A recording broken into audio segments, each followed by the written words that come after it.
She escaped a toxic love and entered a bar, not knowing the owner was a mafia boss. The wind off the Atlantic was a bitter thing in Greyhaven. It did not just blow, it scoured the South Quay with salt water and malice. The city lights blurred behind the sheeting rain, turning the harbor into a smear of cold neon and industrial gray. Mara Quinn felt the chill seep through the thin silk of her engagement dress, a garment plastered uselessly against her skin beneath the trench coat she had grabbed. The coat smelled faintly of Ezra's cologne, and the thought rose in her stomach like bile.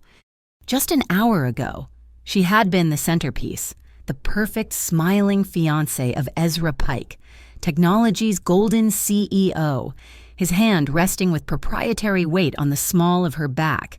She was Mara Quinn, forensic accountant, the sharp mind who had supposedly landed Greyhaven's most elusive bachelor. She was also, she now realized, a complete and utter fool. She had found it tonight. During the party, he'd been parading her around, and she had slipped away to his study to catch her breath. She'd used his personal terminal, a simple check of her own accounts, and she saw it. A ghost program. A subroutine nested so deep in the smart home interface he'd insisted on installing that it was almost invisible. It wasn't just tracking her location. It was logging her keystrokes. It was mirroring her calls. He wasn't protecting her. He was curating her, caging her in data. The realization had hit her like the cold air now slicing at her face. The small USB drive in her coat pocket felt impossibly heavy, a rectangle of pure, panic defiance. It was not just the surveillance. It was the discrepancy she had stumbled upon last week, the one she had tried to dismiss as an error. The Community Security Fund, millions of dollars, siphoned from Pike Foundation contracts through 3 intricately layered shell companies. She hadn't known where the money was going, but she knew the architecture of a phantom ledger. She had copied the statements, a professional reflex. Now, it felt less like evidence and more like an anchor. She fled the high-rise, abandoning the party, the life, the lie. She ducked off the main quay, her expensive heels a gift from him skittering dangerously on the wet cobblestones. She turned down a narrow alley between 2 brick warehouses that smelled of rust and dead fish. The sound of the orchestrated laughter and clinking champagne flutes was gone, replaced by the groan of mooring ropes and the diesel thrum of a distant freighter. And then she saw it. It was not a sign meant to attract business. It was a single, muted blue light, barely illuminating a heavy oak door set deep into the brick. A small, hand-painted sign hung above it, the gold leaf cracked. It did not say bar or tavern. It just said, Room 33. She pushed the door open. The world outside vanished. The storm was silenced, swallowed instantly by warmth, shadow, and the low, seductive moan of a saxophone. The bar was all dark wood, polished to a dull gleam by decades of use. A vinyl record spun on a turntable behind the bar, the subtle crackle beneath the jazz sounding like a fireplace. The air was thick with the sharp botanical bite of gin and the sweet, dark, anise smell of licorice. The live quartet in the corner never missed a beat, but the drummer's rhythm tightened for half a second. The patrons, mostly older men in heavy coats and women with tired, knowing eyes, did not turn, but the air in the room shifted. A man emerged from the shadows near a back office. He was not a large man, but he occupied the space as if he owned the very oxygen within it. He wore a tailored charcoal suit, no tie, the top button of his stark white shirt undone. His face was all sharp angles, cheekbones high, his dark hair swept back from his forehead. He moved with an unsettling, fluid grace, like steel wrapped in velvet. This was Angelo Grimaldi. Mara did not know the name, but the longshoremen and the harbor rats knew the signal. They did not speak of the Grimaldi syndicate. They gestured, a subtle flick of the chin toward the water, a silent acknowledgement of who truly owned the key. His eyes found hers instantly. It was not a glance, it was an assessment, swift and total. Mara had faced hostile corporate boards and deceitful billionaires. This was different. In his gaze, she saw absolute, unyielding danger. But beneath it, buried deep, she saw something else, a profound stillness. It was the terrifying calm of an ocean trench, a place where light did not reach. She saw danger and safety locked in the same body. Angelo saw her, too. He saw the ruined silk dress, the rain-slicked hair, and the tremor in her hands, but he also saw the absence of hysteria. She was not crying. She was not panicked. She was a woman holding herself together with sheer will and fractured nerves. Angelo Grimaldi saw the storm, but he also saw the strange, quiet eye at its absolute center. A mountain of a man near the back entrance. Nico Vale adjusted the fit of his jacket and gave a subtle nod toward the alley, a silent confirmation that the door was secure. This place had its own laws. Angelo did not speak to her. He gestured, a flick of his fingers, toward the smallest booth, tucked away from the door. Mara slid onto the cold leather bench. The adrenaline was fading, leaving only the damp and the cold. He spoke to the bartender, his voice low but carrying easily over the music. A moment later, two things arrived. A small, stemmed glass containing a pale, lavender-colored cocktail and a steaming ceramic bowl of onion soup thick with melted cheese. An aviation. Angelo remained standing near the bar, watching her. This was not a kindness. Not truly. It was a test. He was watching to see if her hands shook too badly to hold the spoon. He was watching to see if she would break. Mara looked at the spoon, then at him. She picked up the heavy silver. Her hand was perfectly steady. She dipped it into the rich broth, breaking the seal of the cheese. She was not scared of him. Not yet. She was just tired. So profoundly, bone-deep tired of being managed, watched, and owned by men like Ezra Pike. She ate the soup. She drank the gin. When the bowl was empty, she pushed it away. The warmth had settled her, but the borrowed time was up. Ezra would be tracking the car she had abandoned. He would be tracking her phone, which she had already tossed into a storm drain 2 blocks back. She needed to disappear. She stood, pulling the damp, heavy trench coat tighter. "Thank you," she said, her voice rough. Angelo merely inclined his head, accepting the thanks and dismissing the need for payment in one silent motion. Mara turned and walked toward the door, her spine straight, her head high. As she pulled the coat hem free from the edge of the booth, a small, black plastic rectangle slipped from the soaked fabric of the pocket.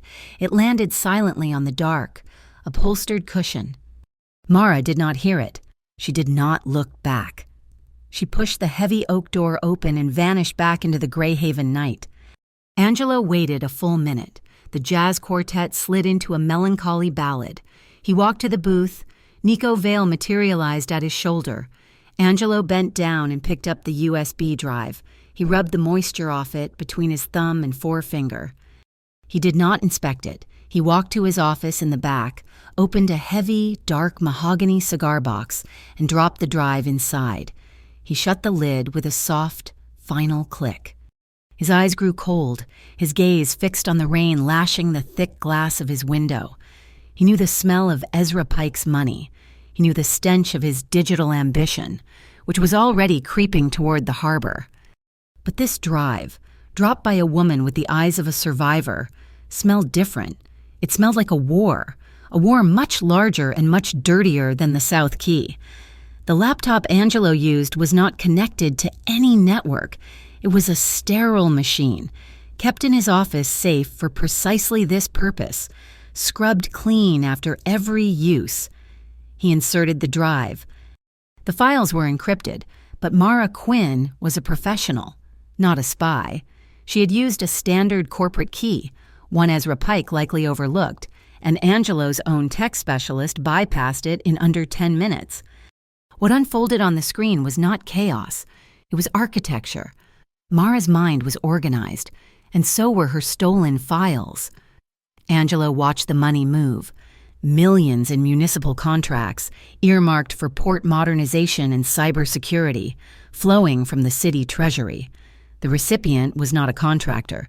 It was a federal-sounding entity he had never heard of, the Bureau of Interstate Integrity.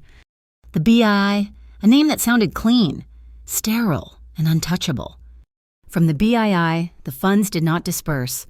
They consolidated, then made a 90-degree turn, routed through a Cayman holding company and deposited, almost in their entirety, into a discretionary fund within the Pike Foundation.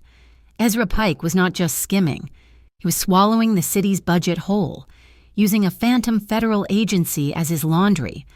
Angelo leaned closer. This was slick, far slicker than the usual graft he dealt with, but it was the next layer that made his blood run cold. A secondary ledger, smaller, separate transactions, from the Pike Foundation slush fund, tens of thousands of dollars, paid out weekly. The recipient code was one Angelo knew well. It was the call sign for the Orchid Circle. The pieces slammed into place, hard and fast. The Orchid Circle was old-school trash. Waterfront thugs who had suddenly, in the last 6 months, found new funding. They had new weapons, new men. They had been pushing inland from the eastern docks, testing Grimaldi territory, culminating in a firefight 2 weeks prior that had cost Angelo 2 good men. Ezra Pike was funding them. He was using city money, laundered through a fake federal bureau, to finance a proxy war against the Grimaldi syndicate. Pike did not just want to build on the harbor, he wanted to own it, and he was using the orchids to burn Angelo out. He closed the laptop. The woman, Mara Quinn, was not just a fiancée escaping a controlling relationship. She was a woman holding the blueprint to Ezra Pike's entire shadow operation. He picked up the internal line. Nico Vale answered on the first ring. "Find her," Angelo said, his voice flat. "The woman from last night, the one in the rain." "And when I do," Nico's voice was gravel. "Nothing. You don't touch her. You don't spook her. You just find her. I want to know where she breathes." Mara Quinn was breathing the stale air of the Greyhaven Transit Depot.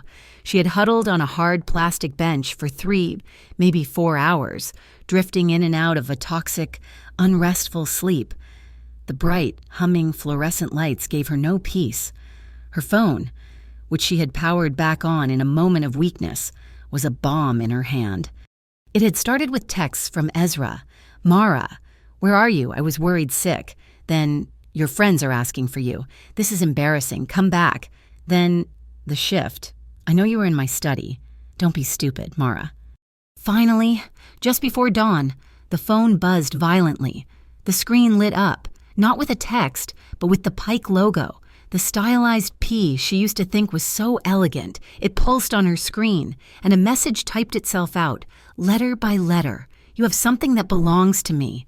You cannot hide." The phone was his. He was inside it. She ripped the back cover off, her nails scraping the plastic. She dug the SIM card out with her thumbnail and snapped the small chip in half. She threw the phone and its battery into separate trash receptacles at opposite ends of the terminal. She felt naked, severed from the world. With the last $38 in cash she had in her trench coat, she walked to a corner bodega and bought a prepaid burner phone and a lukewarm coffee. At room 33, the morning deliveries were arriving. Priya Cade, the bar's manager and Angelo's most trusted lieutenant, intercepted him by the office. She was a tall woman, her sharp style a stark contrast to the bar's old-world shadows. "We had visitors," she said quietly. No preamble. 2 suits, tin flashers, MOCD. Angelo stopped. The Metro Organized Crime Directorate. They knew better than to come to the South Key without a warrant, and they never came politely. What did they want? "They were casual, too casual," Priya said, "asking about last night, any disturbances. Then they got specific, asked if we'd seen a runaway bride. Their words, said she might have stolen sensitive data from her fiancé." Angelo looked at her.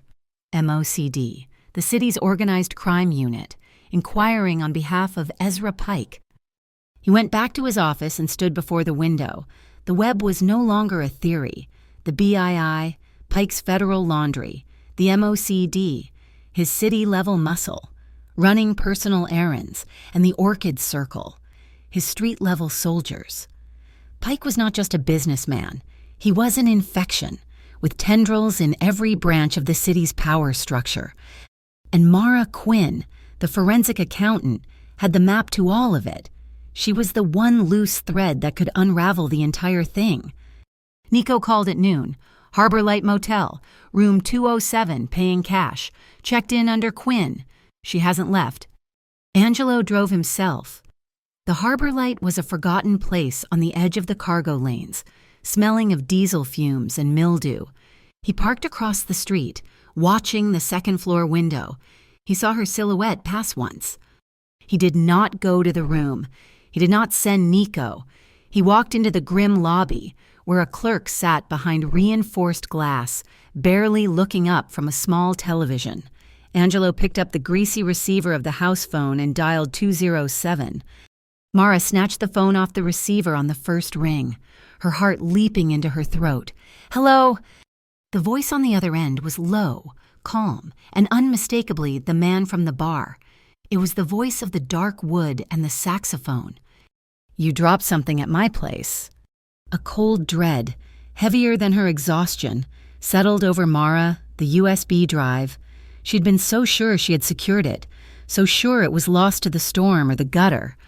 The realization that it was not lost, but found and found by him was a new kind of terror. He had it. The most dangerous-looking man in a city full of danger was holding her only piece of leverage, or her death warrant.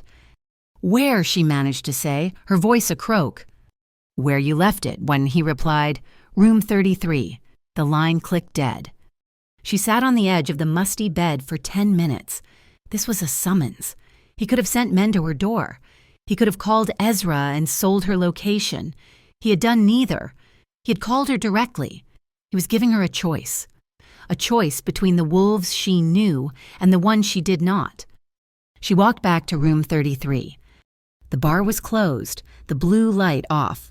She pushed the door, expecting it to be locked. It opened. He was not in the main bar. Priya Cade was there, polishing glasses, and simply nodded toward a door behind the small, empty stage, the music room. It was soundproofed, filled with the shadows of drum kits, under tarps, and upright basses leaning like sleeping giants.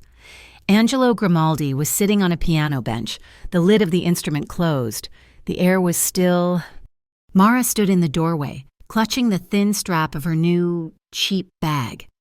He did not stand. He looked at her, his eyes just as unreadable as they had been the night before. He slid his hand across the polished black wood of the piano lid. He pushed the small, black USB drive toward her. It skittered silently and came to a stop in the center. Her property, returned. She stared at it, then at him, confused. "I am not Ezra Pike," Angelo said, his voice quiet in the padded room. "I don't steal what isn't mine." He laced his fingers together, but I saw what was on it. Mara's breath hitched. "So I am returning it to you," he continued, "and in exchange, I am requesting one thing." She waited, her muscles tense to run. An honest conversation. Mara did not step further into the room. She stood by the door, her hand still on the brass knob, her knuckles white. The USB drive on the piano lid was a small, black island in a sea of polished ebony. "An honest conversation," she repeated, her voice flat, "about what you saw the files. You know what he's doing?" "I know what the files say," Angelo corrected, his voice never rising. "I see spreadsheets and wire transfers. I see a shell game. I don't see the why. I don't see the woman who took them." Mara finally let go of the doorknob. She walked forward, but not to the piano. She stopped a few feet away, keeping the instrument between them. A barrier. "There's not much to see," she said, the words tasting like ash. "I found a discrepancy in a public-private contract, the Community Security Fund. I thought it was just sloppy accounting, but the numbers were too clean, too perfect. It was a replica ledger, built to hide the real one." She looked at her hands, then back at him. "I traced the payments. It was all going to him. To Ezra. Millions. I confronted him. And he..." A humorless smile touched Mara's lips. "He told me I was stressed, that I was working too hard, seeing conspiracies. He said the workload was making me paranoid. He gaslit me." She said the word with a clinical precision that was more damning than anger. He suggested I take a leave of absence. The next day, I found the tracking software, not just on my phone, on my laptop, in my car, a digital cage, the party, the engagement. It was all just part of the cage. She finally looked him square in the eyes. I took the files because they were the only proof I had that I wasn't crazy. I ran because I realized he would never, ever let me go. Angelo was silent for a long time. The soundproof room was so quiet she could hear the faint hum of the coolers from the bar below. "You are correct," he said at last. "He will not let you go, and not just because you left him, because of what you took." He stood up, not menacingly, but with the fluid motion of a man who owned his own bones. He walked around the piano, stopping on her side, though he kept a respectful distance. "Your problem is Ezra Pike. My problem," he said, "is the Orchid Circle." Mara's brow furrowed. She knew the name. Waterfront thugs. "The money you found," Angelo explained. "The river of cash he's laundering, it has a tributary. A smaller stream flows from his foundation directly to the orchids. He's funding them. He's arming them. He's using them to burn my harbor, so he can rebuild it in his own image." He held her gaze. "You have the map, Miss Quinn. You have the map that links my enemy to yours." And there it was, the offer. "I can keep you safe," he stated. It was not a boast, it was a fact. "Ezra Pike has digital power. He has influence with the MOCD, with the BII, but down here, on the cobblestones, he has no power at all. This is my home. I can make you a ghost. He and his corrupt agencies will never find you." "In exchange," Mara said, finishing the thought, "in exchange, you help me. You take that map in your head and you draw it for me. You follow the money. You show me every weak point, every joint, every compromised account. You help me build a case to dismantle the Orchid Circle and Pike's funding of them, from the foundation up." He paused. "And I will do it without burning the harbor down. No civilian blood." Mara's mind, the forensic accountant's mind, was already spinning. This was a deal with the devil. Yes, but a devil who was offering her the one thing she craved, not just safety, but a weapon. "One condition," Mishi said, her voice finding new strength. Angelo waited. "You said dismantle. My condition is that we mean the same thing. I want this exposed. I want the truth on paper. I want the ledgers to see the light of day. No quick solutions. No one disappears from a pier. No violence." A flicker of something amusement, perhaps, danced in Angelo's dark eyes. "You're in a mafia boss's back room, asking him not to be a mafia boss." "I am a woman with a USB drive, asking for a partnership," Mara countered, unblinking. "You want to cut off their money. I want to expose the rot. We can do both, but I will not trade one monster for another. I will not have blood on my hands." Angelo studied her. He saw the iron in her spine. She was not a damsel. She was a weapon. "In principle," he agreed, the words chosen with care. "I accept your terms. The goal is exposure. But know this, if they bring war to my door, if they attack my people or they attack you, I will protect my system. I will end the threat." It was the only compromise she was going to get. It was more than Ezra had ever offered. "In principle," she agreed. He nodded, and the negotiation was over.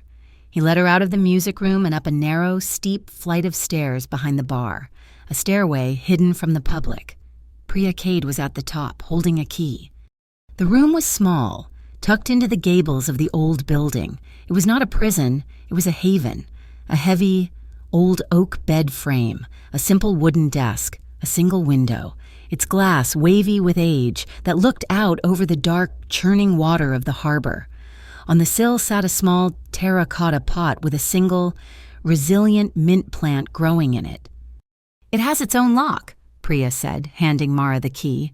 "No one comes up here but me and Angelo. The bathroom is down the hall. We'll get you clothes, food. You are safe here." Mara took the key. She looked at the simple room, the clean sheets, the view of the water. It was the first safe place she had been in a year. She knew exactly what she was doing. She was a woman of numbers and hard facts, and she was willingly placing her life, her identity, and her future into the hands of the city's shadows. Angelo, watching her from the doorway, knew exactly what he was doing, too. He was a man of rules and solitude, a man who kept his heart locked in a mahogany box, and he was letting this woman, a storm in a trench coat, into the very center of his world. He was letting the light, and all the trouble it brought, touch him. They spent the next hour at the bar, before it opened. With a fresh pot of coffee and a clean legal pad, they were not lovers, they were strategists. They set rules. A schedule for cross-checking data on Angelo's sterile, air-gapped laptop, code words. I need to check the inventory meant she was in danger. The new gin shipment arrived, meant he had new intel. They were two professionals who understood that trust was not given. It was built, transaction by painful transaction. As the first staff began to arrive for the evening shift, Angelo stood to leave. Mara remained at the table, the legal pad of coded notes in front of her. He reached into his pocket and placed something small and dark on the table beside her coffee cup. It was a small, elegant folding knife, its handle made of smooth, dark wood, not unlike the bar itself. Mara looked at it, then at him. "This is for cutting knots," Angelo said, his voice low and for her alone. "It's not for drawing lines." Their lives settled into a strange, bifurcated rhythm. By day, Mara was the professor. The back office of Room 33, which had once been used for counting cash and storing illicit liquor, was transformed into a war room. She had Priya and two of Angelo's quietest men, the ones who ran the books for his legitimate businesses, seated at a table. "You are not looking for the transaction," Mara explained, her voice crisp as she pointed to the screen of the sterile laptop. "You are looking for the shape of the transaction. Ezra deals in ghost invoices. A service is billed, a service is paid for, but the service itself never exists. You are looking for the hole in the world where a consulting fee should be." She taught them to cross-reference shipping manifests against service logs, to spot the digital signatures of shell companies that were created and dissolved in the same fiscal quarter. Priya, a fast learner, caught on immediately. "So," Priya said, her eyes sharp, "we are hunting shadows." "Exactly," Mara confirmed. By night, Angelo was the teacher. The bar would open, the lights would dim, and the jazz quartet would take the stage. He would stand with Mara in the deep shadows near the back wall, invisible to the patrons. "Watch the door," he murmured, his voice a low rumble beneath the saxophone. "You do not watch the man who enters. You watch the man who sees him enter. Watch the bartender. He's polishing the same glass for the third time. He's nervous. Why, the man at table 4, the one in the gray suit, he has not touched his drink, but he has checked his watch twice in the last 5 minutes. He is waiting, not drinking. He is a problem." He was teaching her his world, not the spreadsheets, but the blood and instinct. He was teaching her situational awareness, how to read the subtle, kinetic language of a room full of predators and prey. In the late hours, after the last customer had left and the chairs were stacked, they would convene in the soundproof music room. They laid their findings out, the pattern. Once a complex web began to simplify. Mara had been right. It was a flower. The city contracts were the roots, the phantom BII was the stem, and every corrupt official and shell company was a petal. And at the very center, the recipient of all of it, was the Pike Foundation. One night, the work was finished, but the tension remained. The rain had returned to Greyhaven, a cold, steady drumming on the roof. Mara, unable to settle, had walked up the hidden stairs past her attic room to a small, glassed-in atrium on the roof Angelo's mother had once kept. It was filled with the skeletons of old plants. He followed her. The music from downstairs was just a faint, bass vibration through the floor. The rain tapped on the glass panes above them. The city lights were a distant, watercolor blur. They stood in the dark, surrounded by the smell of wet terracotta and dust.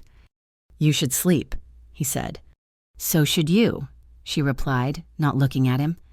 He closed the distance. He did not grab her, did not reach. He simply stood before her, waiting. His hand, warm and heavy, found the small of her back.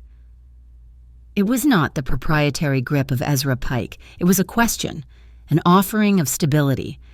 She let out a breath she felt she had been holding since she fled the party. She leaned into the touch, just slightly. Her own hand rose, resting on his shoulder, feeling the hard line of muscle beneath the fine wool of his suit. They began to move, a slow, shuffling dance without music, their steps guided only by the sound of the rain. His fingers traced the line of her spine through her shirt, a light, electric touch that made her shiver, a sensation that was not cold. He lowered his head, not to her lips but to her temple, breathing in her scent. Mara felt his breath, steady and warm. She tilted her head, her cheek resting against the rough stubble of his. He pulled back, just enough to look at her. His eyes, usually so guarded, were open. He was seeing her. The fear and the fight and the sharp, analytical mind. The kiss was inevitable but unhurried. It was not a collision, it was a discovery. It was long and deep, and tasted of the dark roast coffee they had shared. It was a promise of safety, a recognition. When they parted, their foreheads rested together. She could feel the steady beat of his heart through his chest. Her hands, which had been tentative on his shoulders, now wrapped around him, holding on. It was a gesture of pure, unadulterated trust. He spoke against her hair, his voice rough. "I don't want to own you, Mara. I want you to stand beside me." A sound escaped her, half breath, half laugh. It was the first genuine, unguarded sound she had made in a year. A real smile. But the survivor, the accountant, remained. Later that night, alone in her room, she opened her personal, encrypted laptop. She looked at the complete data map they had built. She trusted him, but she also trusted herself. She set a 3-hour delayed backup, a dead man's switch, to her own private, invisible cloud. The next afternoon, he found her in the office, staring at the finished map. "Come with me," he said. He led her not to the bar, but to the music room. He moved aside a heavy amplifier, revealing a false panel in the old brick. Behind it was a heavy, old-world safe. Mara watched as he spun the dial, the tumblers clicking softly. The heavy bolt retracted with a solid thud. She expected cash, or gold, or weapons. He opened the door. The safe was nearly empty. There were a few leather-bound ledgers, but in the center, a single, velvet-wrapped box. He took it out and opened it. It was not jewelry. It was a photograph, faded and cracked at the edges.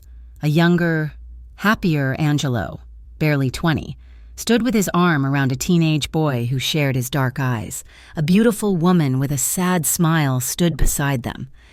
"My mother, Elara," Angelo said, his voice quiet, "and my brother, Lucian." He traced the edge of the photo, the orchid circle. This was before they were armed by men like Pike. They were animals. They wanted my father to launder their political money. He refused. He stopped, his jaw tightening. They made an example of Lucian, down on Pier 12. My mother died a year later. He looked at Mara, and she finally understood the cold stillness she had seen in him that first night. "I'm not keeping the harbor for power. Mara, I am protecting what is left of my home. I am keeping his memory safe from the men who killed him." The moment hung in the air, a raw, shared vulnerability. It was broken by the sharp, jarring buzz of the secure internal phone. Angelo closed the box, his demeanor shifting back to steel in an instant. He answered. It was Priya. "Angelo," her voice was tight, urgent. "We have a problem. My contact at the precinct just tipped me. MOCD is on its way, a full raid team. They'll be here in 10 minutes. "On what grounds?" Angelo's voice was ice. "Anonymous tip," Priya said. "Narcotics distribution?" A pretext. Ezra was moving. Nico Vale was suddenly at the doorway, his hand inside his jacket. "Boss?" Angelo looked at the photograph in his hand, then at Mara. He made the decision. No one draws a weapon. Nico, lock the armory. Priya, activate the house cameras. All of them. Live stream to the backup server. And tell the band to start playing. Mara stared at him, bewildered. You're just letting them in. They're coming to plant evidence. Angelo placed the velvet box back in the safe and closed the heavy door. He straightened his cuffs. You wanted a war fought on papers, he said, walking toward the bar. We will show them legality. We will show them honor. Open the front doors. Priya, let them see what they find. The jazz quartet was playing a low, mournful version of Harlem Nocturne when the front doors of room 33 flew open. It was not a polite entry. It was a violation. A dozen men in dark blue tactical vests, MOCD stamped in white across their backs, flooded the room. They fanned out, their movements practiced and aggressive, weapons held low. The saxophone died on a broken note. The few early evening patrons, mostly old dockhands nursing quiet whiskeys, froze. A man in a cheap suit, his face like cured leather, strode to the bar and slapped a folded document onto the polished wood. Angelo Grimaldi. We have a warrant to search the premises on suspicion of narcotics trafficking. Angelo did not look at the warrant. His eyes, cold and assessing, were fixed on the man who had unlocked the door for them. Jonas Red, the new bartender. Hired only 3 weeks prior. Jonas was no longer in his white shirt and apron. He stood by the door, smug and clean, wearing a federal-issue suit. He flashed a badge, not MOCD. It was the BII, the Bureau of Interstate Integrity. He was Ezra's spy. Priya Cade took one step toward the back office, an instinct to protect the sterile laptop. An MOCD agent grabbed her arm, hard. Stay where you are. Get your hands off my manager. Angelo's voice was not loud, but it sliced through the silence, sharper than a razor. Priya wrenched her arm free. You have no right to be here. Obstruction of a legal search, Jonas called out, his voice slick with new power. He nodded to the MOCD lead. Cuff her. Before anyone could react, the agent spun Priya around, forcing her arms behind her back with a brutal efficiency. The metallic ratchet and click of the handcuffs echoed in the bar. Mara gasped, a surge of white-hot rage making her tremble. Angelo, however, remained utterly still. He was a creature carved from ice. I see, he said. His gaze locked on Jonas. He then turned to the MOCD agent. My lawyer has been called. He will be here in 10 minutes. You will not touch anything until he arrives. We have a warrant, Grimaldi. We're searching now, the agent sneered. And I am informing you that my entire staff is recording. Angelo replied calmly. He tapped a button on the remote he held, unseen, in his hand. The large, dark television screens above the bar, usually reserved for boxing matches, flickered to life. They showed a 6-panel grid of the bar's internal security feeds, the bar floor, the hall, the back office, the music room, every angle. The MOCD agents looked up, their bravado faltering slightly. They were on camera, and they knew it. We are live, Angelo said. Every drawer you open. The agents began their search, a clumsy, destructive performance. They were not looking. They were planting. Mara watched Jonas. He ignored the bar, making a clean line for the server rack in the back office, hidden near the breaker boxes. He pulled a small, specialized USB device from his pocket. It was not a simple flash drive. It was an injection tool. Jonas plugged it into the main server. Mara slipped into the office. Unseen. The sterile laptop was gone. Priya had already secured it, but the main terminal was on. She saw the new device mount on the network. Jonas was uploading a file, attempting to plan a fake ledger, a narcotics inventory, deep in the root directory. Mara's fingers flew across the keyboard. She was not a hacker, but she was a forensic auditor. She knew systems architecture. She did not block his upload. She rerouted it. She created a pathway, sending his toxic file into a honeypot, a decoy folder she and Priya had built, one disguised as an old liquor inventory archive. Jonas frowned. The upload completed too fast. He navigated the server, saw his file sitting in the decoy folder. He paled. He realized his mistake. This was a verification folder. Every access, every write, every change was logged, time-stamped, and verified by a separate kernel. He had just created an indelible digital record of himself planting the evidence. He typed a frantic command, trying to erase his tracks. He tried to delete the verification log. The instant the server registered the unauthorized deletion attempt, the bar's system interpreted it as a catastrophic breach. The power died. Every light, every hum, every neon sign, every speaker. The bar was plunged into absolute, suffocating darkness. The MOCD agents shouted, their voices suddenly muffled and panicked. "Power, get the lights!" A second later, the green exit signs flickered on, but they were not standard. They were arrows, and they did not point to the front door. They pointed, one after another, in a glowing green path toward the stage. In the chaos, Angelo was already moving. He did not run. His hand found Mara's arm in the dark, his grip an iron vice. Now. He pulled her toward the stage. Flashlight beams from the agents cut uselessly through the dark, behind the heavy velvet curtain. Angelo slammed his palm flat against the brick wall. A panel, seamless and invisible, popped open. "Nico!" Angelo barked. Nico Vale was there, a shadow in the doorway, holding it open. He shoved Mara through. "Go, boss, I got this." Angelo followed Mara into the passage. They heard the heavy thud of the fire door slamming shut and the unmistakable final sound of a heavy steel bar dropping into place. They were in a narrow brick tunnel, the air cold and smelling of damp earth and rust. Angelo clicked on a small, powerful flashlight, illuminating the path. This way. It was a bootlegger's run in the 20s.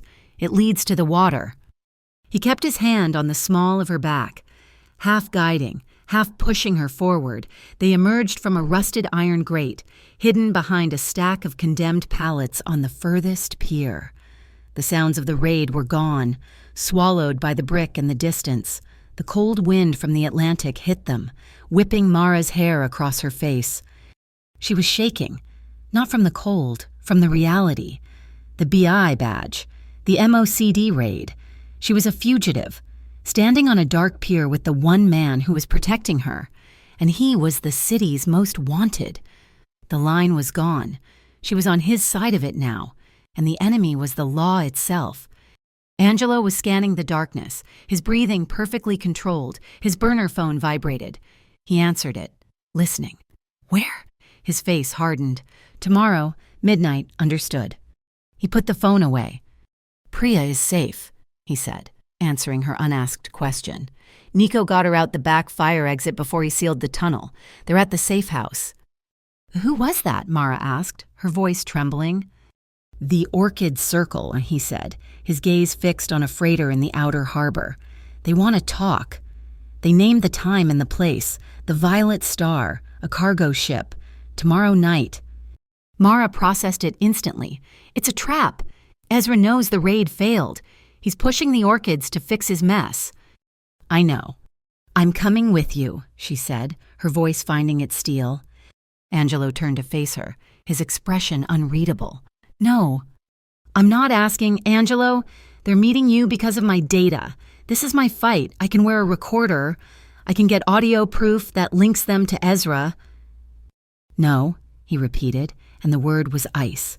The warmth from the greenhouse, the intimacy of their quiet dance, vanished. "You are an accountant. You are not a soldier. You taught my people how to read numbers. You cannot read a room full of men who want you dead. You will stay where I tell you to stay." The words hit her like a slap.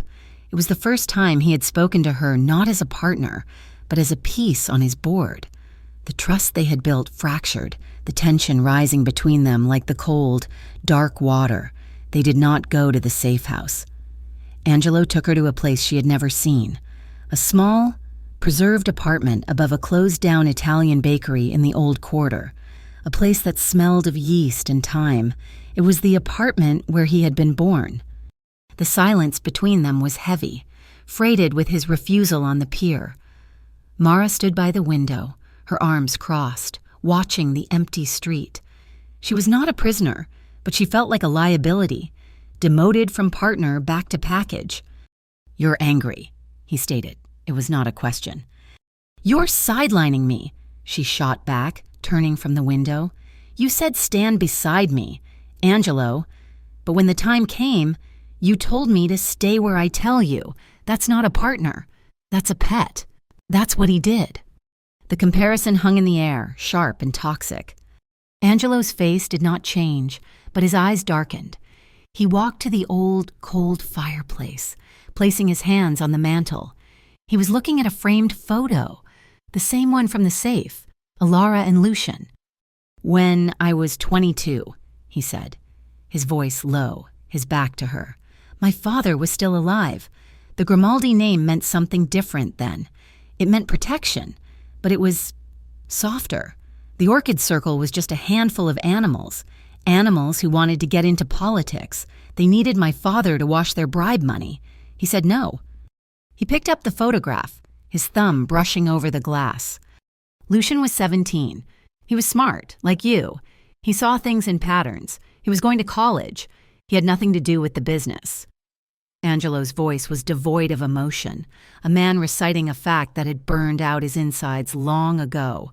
The Orchids grabbed him off the street. They took him to Pier 12. They wanted to make a point, to show what happens when the harbor doesn't bow. He put the photo down. They sent him back to us in pieces. I have sworn, from that day, that I would never let the harbor bow again. I am not sidelining you. Mara, I am keeping you from Pier 12. The Violet Star is a butcher shop, not a boardroom. I will not put you in that room. I will not. Mara's anger deflated, replaced by a cold, aching comprehension. He was not pushing her away out of a desire for control. He was shielding her, haunted by a ghost she could not see. She walked toward him, her own confession rising. "I was a project manager at a mid-level firm before Ezra," she said softly. "He headhunted me.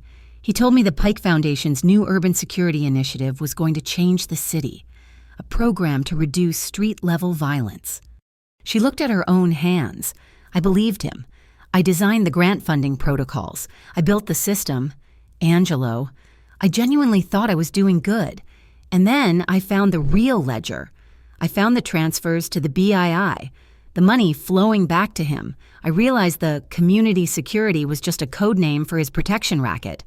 She finally looked at him. When I showed him, he smiled. He told me I was brilliant. He said he had been waiting for me to find it. He said it was a test. And then the cage closed.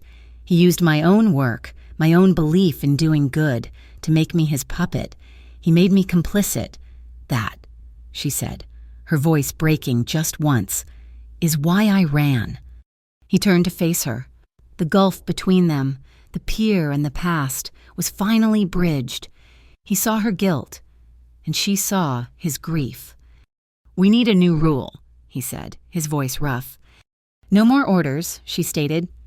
"No more orders," Sakats he agreed, "but no more recklessness.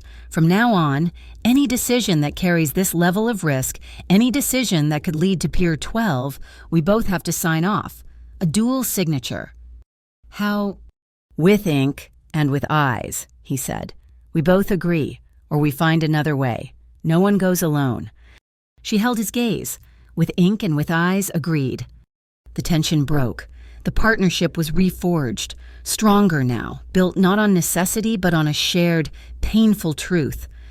They worked through the night, relocating their base to this old apartment. The next day, Angelo left for 2 hours. He returned not with weapons, but with a large, white envelope. He placed it on the kitchen table in front of her. It was not a threat. It was a file. She opened it. Inside, she found a passport with her picture but a different name, a driver's license, a bank card for an account with a $50,000 balance, and a set of keys with a key card. "Ironvale Street, man," he said. "A small, quiet apartment on the other side of the city. Clean lease. Paid for 6 months. The bank account is yours. Independent, untraceable." Mara looked up, confused. "I don't understand. This is your exit," he said, his face serious. "This is not Ezra's cage. Mara, This is a door. You came to me in a storm. You do not owe me your life. If this becomes too much, if I become too much, you take this file and you walk away. No questions. No one will follow you. This is your choice. Every single day." Mara stared at the documents. He was giving her what no one else had the freedom to leave. He was trusting her not to. She closed the file, but she did not take it. Instead, she turned to the sterile laptop. She worked for an hour, her fingers flying. When she was done, she turned the screen to him. The intricate money map was gone. In its place was a single text file containing a 4-line stanza of obscure Italian poetry. "What is this?" he asked. "It's the map," she said. "I've re-encrypted it. The decryption key isn't a password, it's a sequence. The 3rd word of the first line, the 5th word of the 4th, the first letter of the 2nd, and a pattern only someone who was in this with me would know. It's my signature. Angelo." She was giving him her white file, her trust. The moment was interrupted by a knock. It was Nico, his face grim. "Boss, the Violet Star meeting is off. The orchids just went legitimate." Angelo and Mara looked at him. "What?" "They just registered a new financial partnership," Nico said, handing him a file. "With a consulting firm, Nerium and Holt. My contact says they're funneling all their cash through it, cleaning it." Mara looked at the name. Nerium and Holt. I've seen them. They're a subsidiary of a subsidiary. They're clean on the surface, but... oh, God. She looked at Angelo. "They're owned by the Pike Foundation. It's Ezra. He's not just funding them anymore. He's absorbing them." "He's consolidating," Angelo said, the pieces clicking into place. "He's cleaning his army, bringing them in-house." "He's moving too fast," Mara said, her mind racing. "The raid failed, so he's pivoting. He's going to bury the money trail in legitimate corporate structures. In 6 months, they'll be untouchable." "Then we don't have 6 months," Angelo said, the predator's light back in his eyes. "He's cleaning house because he's preparing for his victory lap, the Pike Foundation annual charity gala. It's next week." Mara looked at him. "You can't get in there. It's the most secure event in the city." "We're not getting in to start a fight," Angelo said. "We're attending as guests. He's giving himself an award on a public stage." A slow, cold smile touched Angelo's lips. "It's the perfect place to burn him. We'll use his own stage, his own cameras, to show the whole city his real ledger." The plan was set.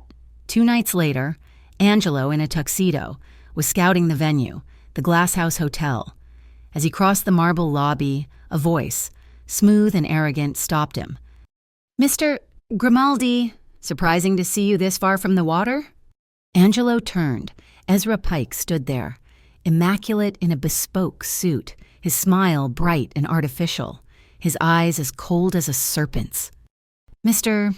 Pike," Angelo replied, his own voice perfectly level. "The Glass House has an excellent bar. I'm admiring the architecture." The 2 men stood 6 feet apart, 2 apex predators circling. Ezra's smile widened, but his eyes were hard.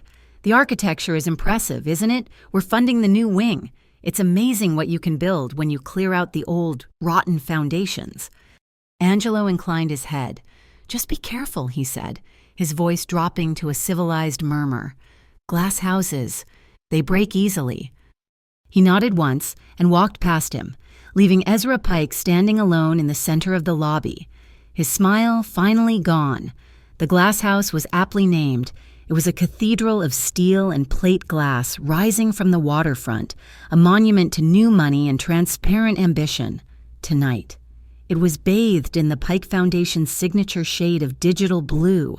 A string quartet played sanitized, rhythmic classical music, a nervous heartbeat beneath the polite din of Grey Haven's elite.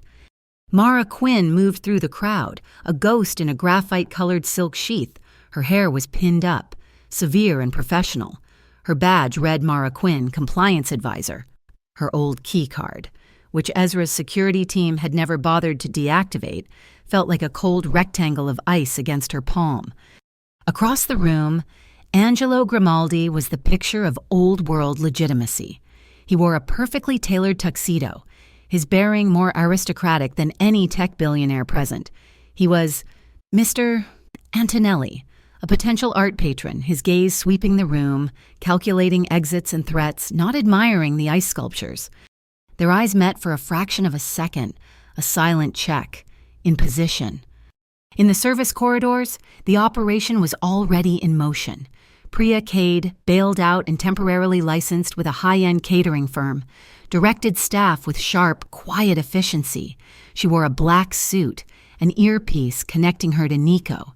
"The centerpiece orchids for the head table," she ordered, her voice crisp. "Make sure they are centered." Her team placed the heavy crystal vases, each one containing a delicate purple orchid and nestled in the moss, a high-fidelity audio bug. Mara slipped away from the main floor. She bypassed the public elevators, heading for a staff corridor. She swiped the keycard. The light flashed green. She was in... The server room was cold, humming, and located 3 floors below the ballroom. She had 12 minutes. Her fingers, steady and sure, moved across the terminal. She was not hacking, she was redirecting. She found the presentation file for Ezra's big announcement, a self-aggrandizing video about the future of urban security. She inserted a single, hidden command line, a trigger. When Ezra's remote advanced to slide 5, it would not play his video. It would bypass the local file and stream directly from her private, encrypted cloud. It would stream the truth. In the industrial kitchen, chaos reigned. Cadeo, the Orchid Circle's new de facto leader since their legitimization by Pike, was overseeing security. He was a brute in a suit, uncomfortable and suspicious. He watched Angelo on his monitor. "Something's wrong," he muttered. "Why is he here?" He saw Mara disappear into the staff corridor on the security feed playback. "Find her!" he barked at 2 of his men. "And cut the main feed to the ballroom. Now, do it clean." The 2 men moved toward the server room. They never made it. A figure stepped from the steam of the dishwashers. Nico Vale. He moved not like a brawler, but like a craftsman. The first man was met with a brutal, silent strike to the throat, collapsing without a sound. The second man lunged, and the kitchen became a percussion instrument. A steel pot clanged against a skull. A rack of trays crashed like cymbals, ending with the heavy, wet thud of a body hitting the tile. Nico adjusted his tie and spoke into his earpiece. "Priya, we have a breach. Kitchen is secure. Mara, get out." Mara was already gone. She walked calmly back into the ballroom, taking a glass of champagne from a tray, her heart hammering against her ribs. She was in place. On stage, Ezra Pike was glowing, his arms outstretched, soaking in the applause. "We are not just building a safer city, Anor," he preached, the blue light haloing his head. "We are building a smarter one, an integrated one." Angelo moved toward the stage, climbing the 2 low steps as if invited. The crowd murmured. Ezra's smile tightened, his eyes flashing with sudden, cold fury. "Mr. Antonelli," Ezra hissed, moving away from the microphone. "Get off my stage." Angelo smiled, a cold, polite expression. He leaned in, his voice a whisper for Ezra alone, but his face a picture of calm discussion for the audience. "When you stand in the spotlight, Ezra, you should never blink." "Security," Ezra snapped. But it was too late. Ezra, in his anger, had clicked his remote. Slide 5. The massive 30-foot screen behind him did not show the future of urban security. It went black for 1 second, and then it lit up. It was not a video. It was a flowchart, a simple, elegant, damning diagram of money. It showed the city treasury, flowing to the Phantom BII, flowing to the Pike Foundation, and then branching, a dark artery, to the Orchid Circle. Names were listed, MOCD officials on a payroll, BII directors. It was Mara's map, rendered in stark white on black. The string quartet faltered and stopped. A single, collective gasp rose from the crowd. Then came the sound of 100 smartphones being raised, their small red recording lights winking on like stars. Ezra Pike stared at the screen, his face a mask of disbelief, then livid rage, but he was a performer. He recovered in an instant. He laughed. He turned to the microphone. his voice dripping with practiced sincerity. "Ladies and gentlemen," he said, his voice booming with false magnanimity, "it seems we have been hacked, a pathetic, desperate attempt at slander by a known criminal." He pointed, not at Mara, but at Angelo. "Angelo Grimaldi, a man whose organization is synonymous with violence and extortion. He offers you this fabrication, this digitally manipulated file to distract from his own crimes." The press, clustered at the front, smelled blood. They bought it. "Mr. Pike, is this an official statement?" "It is," Ezra shouted. "I have a legal injunction prepared for this very possibility. He is a desperate man." It was a brilliant counter. Angelo's reputation was his shield. But Ezra had forgotten about Mara. She stepped forward, taking the secondary microphone from the podium. "He's right about one thing." Her voice, clear and amplified, cut through the chaos. "You should demand proof." Ezra's head snapped toward her. He had not seen her. "Mara?" "You're looking at a static image." "Mr. Pike," Mara said, her eyes locked on him. "But the data is live." She typed a command on the laptop at the podium. A new window appeared on the massive screen. A metadata log. "This is the source file's digital signature," and she announced, her voice the cold, clear bell of an auditor. "It details the file's creation and every access, and it contains the authenticated biometric signature of the user who last approved these transfers, just 3 days ago."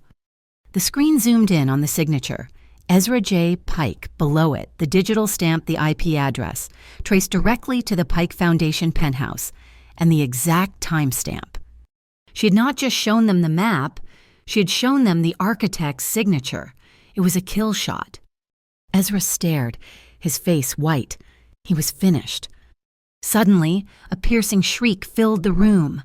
The fire alarms, high-pressure smoke began to pour from vents near the stage, obscuring everything in a thick gray fog. People screamed, stumbling for the exits. The room was instant, panicked chaos. Through the smoke, a figure was walking toward the stage. He was calm, focused, and wearing a BII tactical vest over his suit. Jonas read. He was flanked by 2 MOCD officers. He raised his weapon, not at Ezra, but at Angelo and Mara. "Nobody move," he bellowed. "Angelo Grimaldi and Mara Quinn, you are under arrest for conspiracy, data theft, and assault on a federal officer." They escaped. The fire alarm, the smoke, the chaos. It was all Nico's design, a pre-planned exit strategy. Angelo had grabbed Mara's hand, pulling her through the screaming crowds, not toward the exits, but back through the service corridors, into the kitchen, and out into the loading bay where Nico had a clean car waiting. They were back in the shadows of the old quarter before the first sirens arrived at the glass house. But the victory was hollow. The trap had been sprung, but it had snapped back. By morning, the city was on fire with the story, but it was not Ezra's story. Jonas read. Now the public face of the BII's heroic operation had played his masterstroke. He leaked a piece of evidence to the press. Mara watched it on the small television in the bakery apartment. It was grainy. Night vision footage from a parking garage. It showed Angelo, in his dark suit, meeting a figure. The figure, unidentifiable in the shadows, handed Angelo a thick envelope. The camera zoomed in as Angelo handed back a set of keys. The media narrative was electric. Caught on tape crime boss Angelo Grimaldi receiving payoff from Pike Foundation source. The implication was clear. Angelo was trying to extort Ezra, and the gala incident was a smear campaign gone wrong. Mara felt the blood drain from her face. She recognized the garage. She recognized the envelope. It was the white file. The keys were for the Ironvale apartment where he said the payoff was the escape package he had given her. Jonas had twisted an act of trust into an indictment. "They're painting me as your accomplice in an extortion plot," she said, her voice numb. "They are painting me," Angelo said, his voice flat, "to discredit you." Before she could process this, Priya kicked open the door, her face pale. She was holding a tablet. "Angelo, this is worse. This just came out of the MOCD data dump. It's from the failed raid." She handed it to Mara. It was a digital file, a scanned document from 7 years ago, a non-prosecution agreement. It was signed by a young Angelo Grimaldi and a district attorney. Mara recognized the other signature. It was Arthur Vance, the man who was now the regional director of the Bureau of Interstate Integrity. Mara looked up from the tablet, her eyes wide, the screen trembling in her hand. You worked with them. You made a deal with Vance, the head of the BII. You've been—" The word caught in her throat. Protected. The accusation landed in the quiet room with the force of a physical blow. The trust they had built, the kiss in the greenhouse, the shared vulnerability, it all curdled. Angelo looked at the document, his face hardening into a mask of cold fury. That was 7 years ago. Before my father died, Vance was just a DA. That's not an answer. Angelo, Mara's voice rose, sharp with the sting of betrayal. You told me you fought them. You told me about Lucian, but you signed a deal with the same system, the same men. How deep does it go? Are you part of this? Am I just a pawn for you, too? A pawn? He finally moved, his stillness breaking. That deal, he said, his voice a low growl, was not for me. It was to stop a war. The O'Fallon crew was bringing in men from Chicago. They were going to burn the entire South Key to the ground, with every family in it, to seize the shipping lanes. Yes. I met with Vance. I gave him one thing. I gave him the location of an arms shipment, one shipment, in exchange. He brought federal pressure that forced O'Fallon to back down. I saved hundreds of lives. I did not sell out a single soul. I made a deal with one devil to stop a worse one. And that makes it clean, Mara shot back. You traded information. You're an informant, the moral high ground you've been standing on, the honor of the harbor. It's all a lie. You're just another player. It was a stain, Angelo admitted, his voice raw, and I have lived with it every day. But it was a stain I took on to keep my people safe. It is not a lie. It is a scar. The room fell silent. Mara looked at him, at the dark, compromised man who had shown her his brother's photograph. She believed him, but it did not matter. She saw the truth of their situation, his methods, the shadows, the deals. The scars could never win this. Ezra and the BII operated in the light, twisting facts into weapons. The only way to fight a lie that bright was with a truth that was brighter. I can't win this way, she said, her voice quiet. Your way. The shadows just give them more shadows to hide in. I'm done running. She walked to the desk and picked up a single, clean USB drive. She methodically copied the entire data map, the BII, MOCD, Ezra, the Orchid Circle, the digital signatures, the metadata logs, everything. Angelo watched her. What are you doing? My way, she said. She put the drive in her pocket. She picked up the Iron Veil file.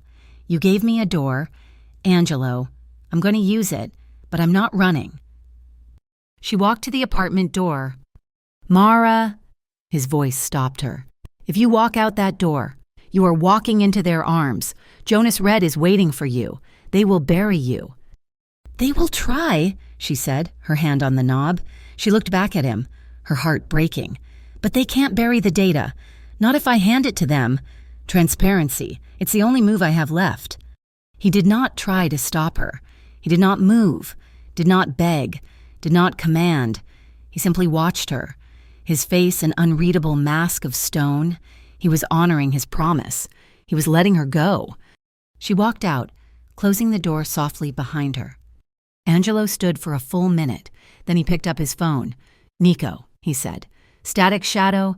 She's in the wind. Full priority. No contact. Just watch and have the car ready.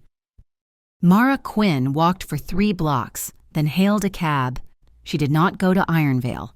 She rode directly to the towering glass and steel federal building that housed the Bureau of Interstate Integrity. She walked past the security, a woman on a mission. She was immediately flanked by 2 BII agents, as if they had been waiting. They did not touch her. They simply guided her to a private waiting area, a cold glass box. A moment later, the door opened. It was not Jonas. It was Ezra Pike. He looked perfect, his suit immaculate.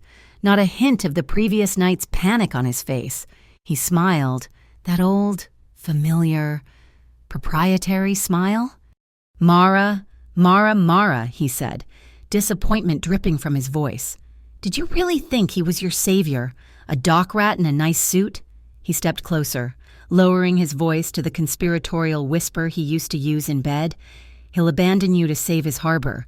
He always will. He just did. He traded you for his own immunity.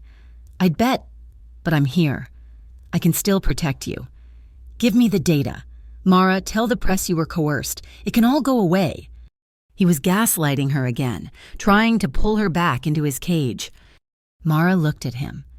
She looked at the man she had once loved, the man who had tried to erase her, and then she looked past him, at her own reflection in the tinted glass of the BII lobby. She saw the exhaustion, the fear, but she also saw the woman who had walked out of the bakery, the woman who had made her own choice. Her greatest fear, she realized, was not Angelo's compromise. It was not Ezra's power. It was the terror of letting another man, any man, define the terms of her fight. She looked back at Ezra, her eyes clear and cold. "Get out of my way!" She brushed past him, leaving him standing there, his smile frozen in disbelief. She walked to the main security desk where Jonas Red was now approaching, a smug look of victory on his face. Mara ignored him. She looked at the ranking federal officer at the desk. "I am Mara Quinn," she said, her voice ringing with absolute, unshakable authority. "I am here to turn over evidence of systemic corruption involving the BII, the MOCD, and the Pike Foundation. I am formally requesting to speak, under whistleblower protection, to the independent prosecutor from the City Integrity Court. I will not speak to anyone else, and I am not waiting." Room 33 was open. It was 8 o'clock on a Tuesday, and the neon sign glowed its muted blue. The jazz quartet was on stage, playing a tense, upbeat swing. The regulars were in their usual booths, the longshoremen and the harbor rats who had nowhere else to be. Angelo Grimaldi stood behind the bar, polishing a highball glass. He had sent the main staff home. Only he, Priya and Nico remained. He was the bait. He had made his stand on his own territory. The doors did not fly open this time. They were kicked in.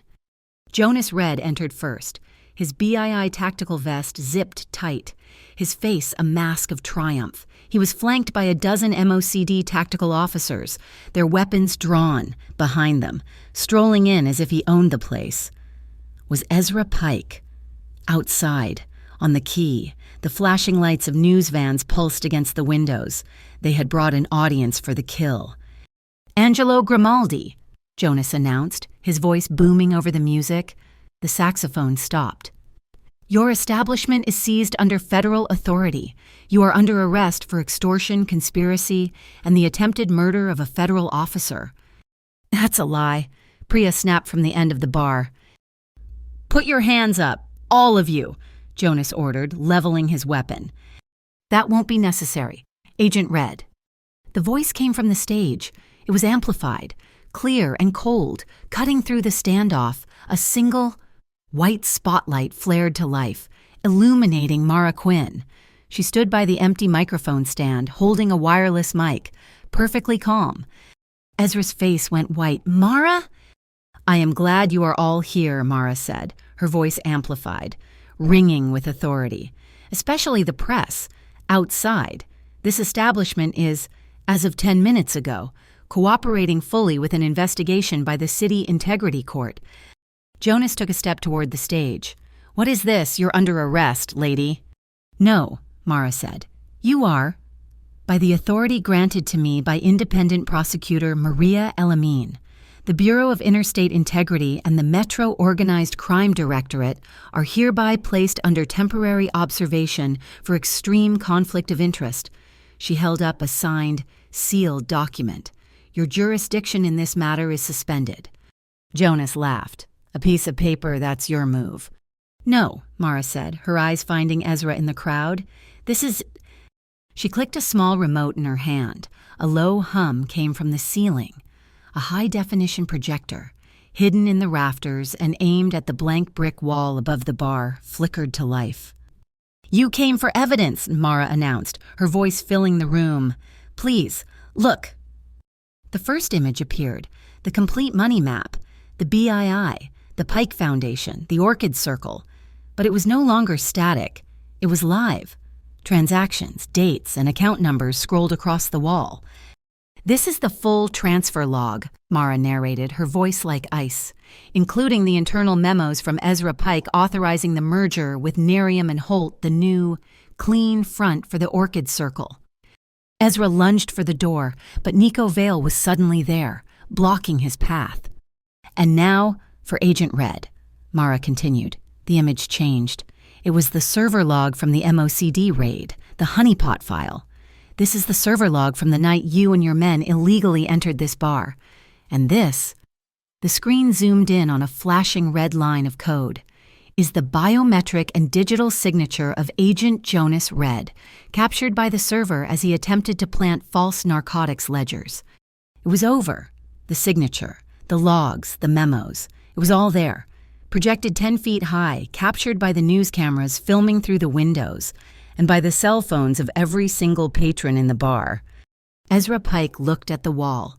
He looked at Mara, the woman he thought he had broken. He looked at the flashing cameras. He had lost. The desperation, the narcissistic rage was total. He did not yell. He did not speak. He pulled a small silver pistol from the ankle holster beneath his suit trousers. He aimed it at Mara. The room moved in slow motion, the sound of the first glass shattering, the screams of the patrons. Angelo was already moving, and he was not moving toward Ezra. He was moving toward Mara. He launched himself at the stage, a trajectory of pure protection. He had his arms around her, twisting his body to shield hers, just as the gun cracked. The sound was deafening.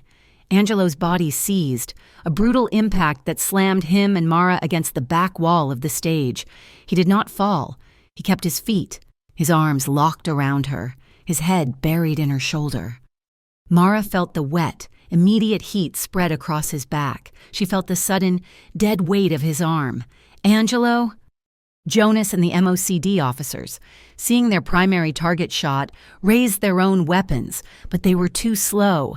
Priya was over the bar, a taser in her hand, its electric crackle filling the air as she struck the first officer. Nico Vale moved through the others, a blur of motion. He was not a killer, he was a craftsman. He disarmed, he disabled, joints, nerve strikes. It was fast, brutal, and silent. In 10 seconds, Jonas and his 2 MOCD bodyguards were on the floor, disarmed and groaning.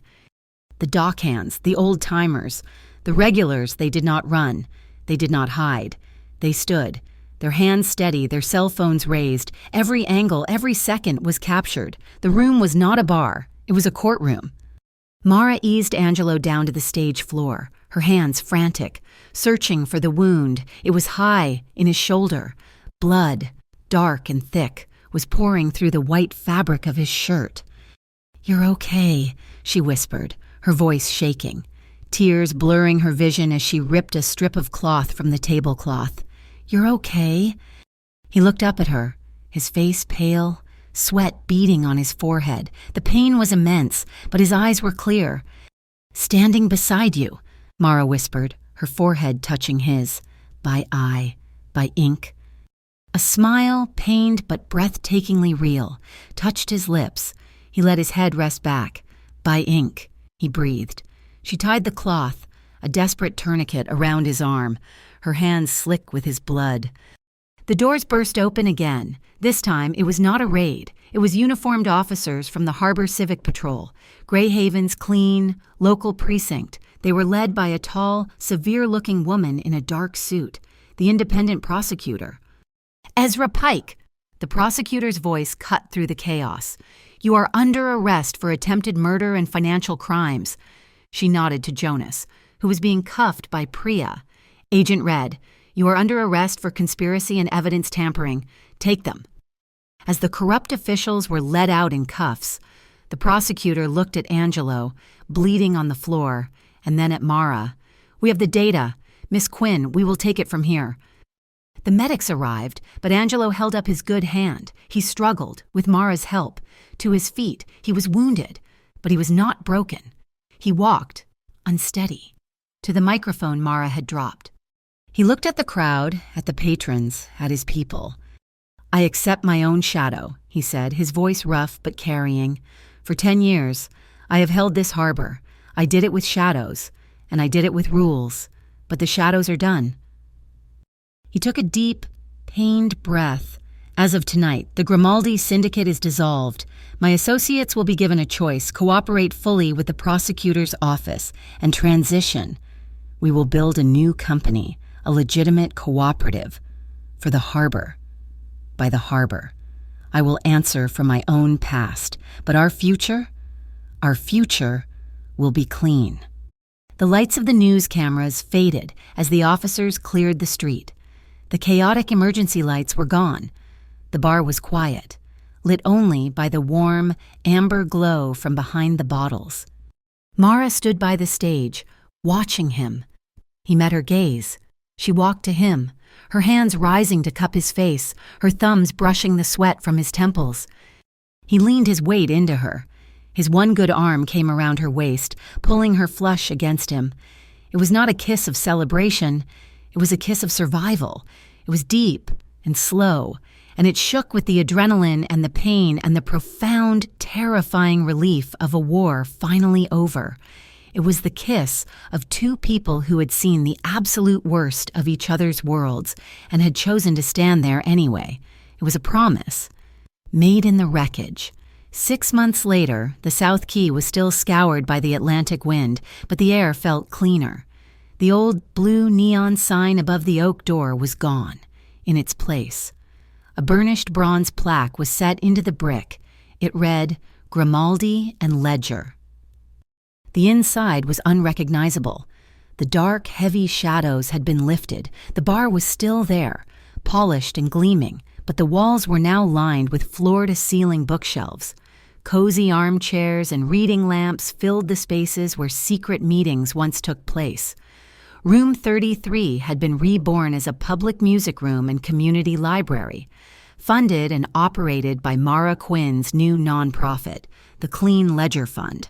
All profits went directly to a scholarship program for the harbor workers' children. The legal fallout had been seismic. Ezra Pike and Jonas Red, their digital and physical crimes laid bare by Mara's meticulous data, received lengthy federal sentences. The BII and MOCD were gutted from the top down, a public cleansing overseen by the City Integrity Court, which used the case to ratify new, stringent oversight frameworks for all public-private contracts. Angelo Grimaldi had honored his word. He had faced the prosecutor, accepted his own shadow, and cooperated fully. In exchange for his testimony and the dissolution of his syndicate, he received a suspended sentence and 2,000 hours of community service, which he served managing the new logistics company he had built from the Harborline Cooperative. It was fully legitimate, employing almost every man who had once worked for the Grimaldi syndicate. He had kept his promise to his father. He was protecting the harbor. But this time, he was doing it in the light. Priya Cade, it turned out, had a passion for art. She was now the director of community arts programming for Grimaldi and Ledger. Nico Vale, who had testified about the BII's evidence tampering, was in charge of event security, a quiet, solid presence who was seen smiling far more than he was heard speaking. Tonight was the grand opening of the reading room. The jazz quartet was on the small stage, playing a soft, soulful rendition of My One and Only Love. The room was packed with city officials, longshoremen and their families. Mara stood at the podium, the spotlight warm on her face. "We were told," she said, her voice clear and steady, "that the truth was something dangerous, something to be hidden, something to be whispered in dark corners." She looked across the room, her eyes finding Angelo, who stood near the back, his arm in a sling, though the wound beneath was mostly healed. But truth doesn't need to whisper. It stands in the middle of the room and it breathes. After the applause, after the congratulations, she slipped away. She found him backstage, in the old soundproof music room. now a quiet office. He was waiting for her. The room was dark, save for the light spilling in from the hallway. He said nothing. He simply stepped toward her. He placed his good hand on her shoulder, his thumb stroking the silk of her jacket, gently. He eased the jacket from her shoulders, letting it fall. He placed his hands on her waist, his touch warm and familiar. Mara let out a long, slow breath, her own hands coming up to rest on his chest, feeling the steady beat of his heart. He leaned in, not for a kiss, but to rest his forehead against hers. His eyes closed. She felt his breath, slow and even against her skin. It was the language of pure, unadulterated peace. He tilted his head, his lips finding hers. The kisses were not frantic, not desperate as they had been in the wreckage. They were short and deep and rhythmic. They were kisses of certainty, a passion that was intertwined with profound respect. It was the body language of a man who did not seek to possess, but to partner. He was not caging her. He was anchoring her. "I have something for you," she whispered, pulling back just enough to retrieve an envelope from the desk. He opened it. It was a business license, the official, state-sealed joint venture agreement between the Harbor Line Cooperative and the Clean Ledger Fund, signed, sealed, and public. "By ink," she said softly. A slow smile spread across his face. He reached into his own pocket and produced a single key on a simple ring, the key to the Iron Vale apartment. "I don't need this anymore," she said. "I know," he replied. "It's not an exit. It's the first location for the new project, a shelter for victims of digital surveillance and domestic tracking. The fund approved it this morning." He was giving her back her own idea, multiplied. Later, they walked the quay. The air was cold, but she felt warm. Angelo walked a little slower than he used to, the faded scar tissue on his shoulder still pulling, a permanent reminder. Mara slipped her hand into his, lacing her fingers through his. Their steps matched, a practiced, easy rhythm they had fallen into without even trying. Her phone buzzed in her pocket. She pulled it out. It was a text message from the independent prosecutor, Maria Elamine. It was just 4 words. "It's finally a precedent." Mara smiled, a true, easy smile. She knew the fight for a truly clean city was not over. The journey was long, but for the first time, there was a clear path, lit by the truth. She slipped the phone back into her pocket and leaned her head on Angelo's shoulder. They reached the end of the quay and turned back. Across the water, the door to Grimaldi and Ledger closed for the night, casting a single, warm, golden rectangle of light onto the cobblestones. Above it, the bronze plaque gleamed. Sometime that day, a small secondary line had been added to the sign. It read, "We play loud music and keep clean books." Thank you so much for listening to our story. We would love to connect with you, so please comment below and let us know where in the world you are listening from and share your thoughts. We invite you to subscribe to our channel, Mafia Boss Stories, and please like this video. You can also support us by hitting the hype button to help this story be heard by so many more.